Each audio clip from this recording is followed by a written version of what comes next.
Japan. இந்த நாட்டை பற்றி நம்ம எல்லாருக்கும் தெரிஞ்ச ஒரு விஷயம் அவங்களோட டெக்னாலஜி.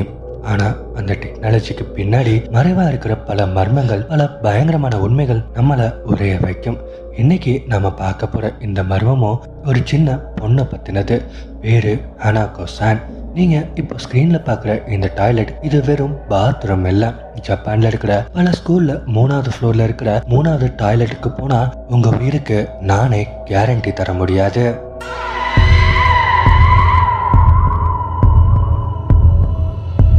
அந்த டாய்லெட் டோர் மேலே 3 தடவை நாக் பண்ணி, ஹனாகோ சான் நீங்கள் இங்கே தான் இருக்கீங்களா அப்படின்னு கேட்டு பாருங்க.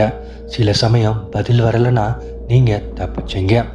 ஆனால் ஒரு சின்ன பொண்ணோட குரல் மெல்ல உங்கள் காதில், ஆமாம் நான் இங்கே தான் இருக்கேன்னு சொன்னால் உங்கள் முடிவு முடிவாகிடுச்சுன்னு அர்த்தம். இந்த ஹனாகோ சான் யார்?